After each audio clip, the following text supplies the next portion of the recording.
Hello students, welcome back to my YouTube channel. जैसा कि हमने प्रीवियस वीडियो में आपको मैंने कैपिटल बजटिंग का मीनिंग समझा दिया था, इसकी प्रोसेस क्या है, देन फर्दर इसका नेचर क्या है।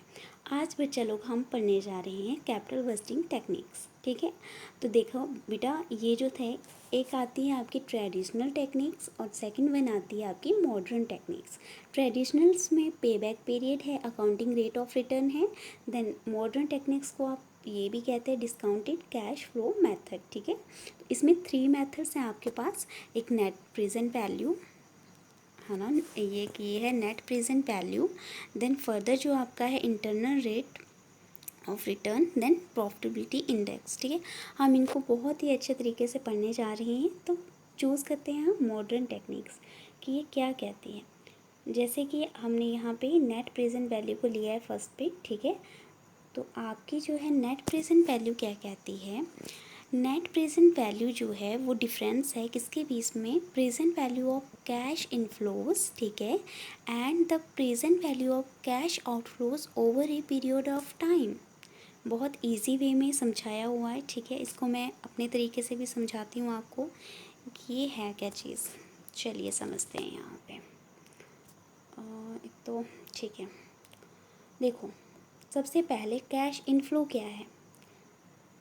इन मैंने मतलब ये इन क्या होता है, ये आपकी कंपनी में, ये कोई कंपनी है, इसमें ये पैसा आ रहा है, पैसा आ रहा है इन में।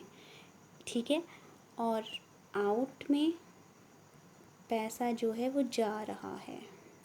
ठीक है, तो ये जो है ये आपका एनपीवी जो है, ठीक है, ये एनपीवी ये कहता है कि डिफरेंस है, मीन्स ये डिफरेंस है किसका, कैश, ये मैंने ऐसे लिख दिया इन, तो ये बिंदी नहीं लग पाती है यार, cash in, then cash out को मैं ओ लिख रही हूँ, तो ये इनके बीच का डिफरेंस है।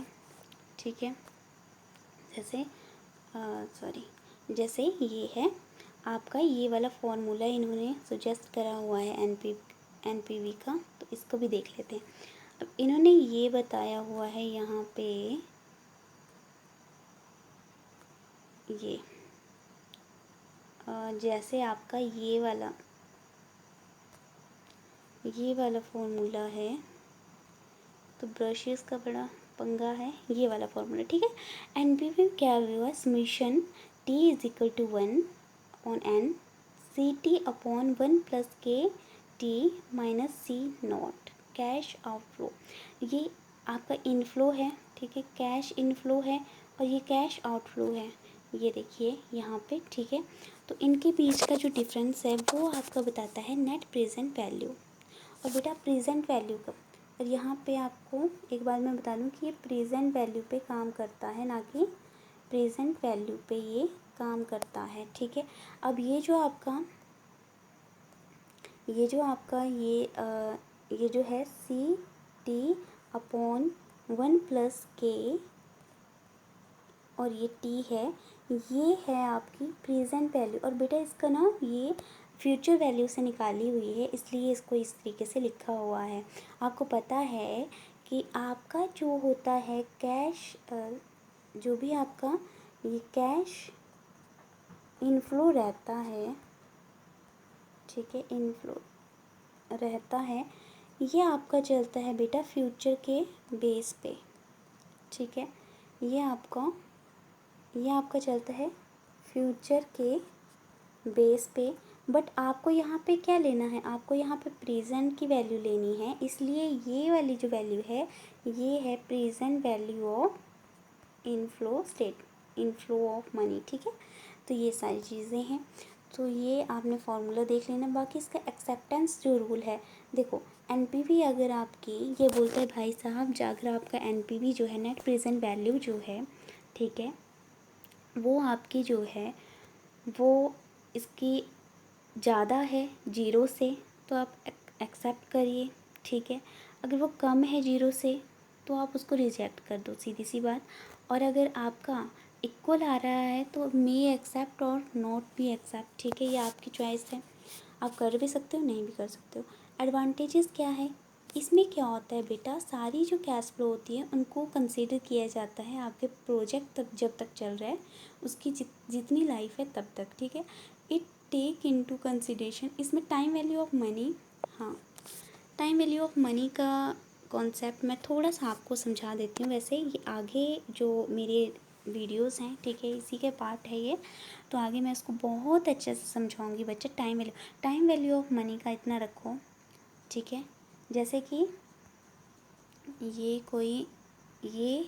एक बच्चा है, ठीक है, तो इसको जो आज 10 रुपीज़ इसके मामा ने दिए फॉर एग्ज़ाम्पल, ये कहता है time value of money means 10 rupees जो इसके मामा ने दिए, अगर ये बच्चा उस बच्चे को आज 10 रुपीज़ मिले हैं ना, और फर्दर अगर मैं कहूँ कि फ्यूचर के 10 ईयर बाद इसका मामा इसको 10 रुपीज़ देता है, ठीक है, तो या तो ये यही रख के रखता है उन 10 रुपीज़ को, तो उनकी वैल्यू क्या हो जाती है, डिक्रीज़ हो जाती है। मतलब कि जो आज की प्रेजेंट में इसको 10 रुपीज़ मिले हैं, ठीक है, उसकी वैल्यू क्या होती है, मोर होगी, जो कि फ्यूचर में मिलेंगे 10 रुपीज़ उनसे, क्योंकि आपको पता है कि पैसे की जो वैल्यू है वो कम होती रहती है। जैसे आज 10 रुपए के आपको क्या मिलते हैं, जो आज आपको 10 समोसा 10 रुपीज़ का हो गया, वो पहले कितने का मिलता था आपको, 10 रुपीज़ के आपको 4 समोसे आ जाते थे।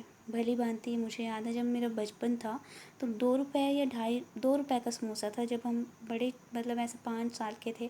उसके बाद 2.5 रुपीज़ का हुआ, ठीक है, फिर ऐसे ऐसे करके फिर 2 रुपये के थे तो 5 आ जाते थे, ठीक है, फिर 2.5 का हुआ, फिर 4 आने लगे, ठीक है।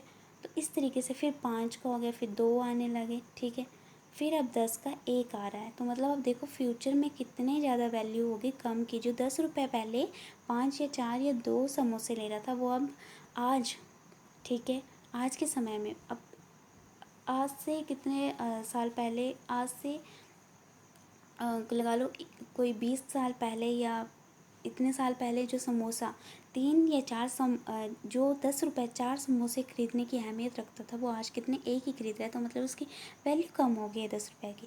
वह यही बोलने का मतलब है कि जो प्रेजेंट में आज मनी है, ठीक है, जो प्रेजेंट में आपके पास आज रुपीज़ है, उसकी वैल्यू ज़्यादा होगी फ्यूचर में मिलने वाले सेम अमाउंट ऑफ मनी से। ये है इसका मतलब, ठीक है। तो ये होता है आपका value of money, time value of money. Measure of true profitability आपको प्रोवाइड करवाता है, ठीक है। टाइम ओके 7:49 हो गए, मतलब 8 मिनट की ये वीडियो बन गई इसी के ऊपर, एनपीवी के ऊपर। तो कोई बात नहीं, अगला जो है हम आईआरआर उसको नेक्स्ट वीडियो में पढ़ेंगे।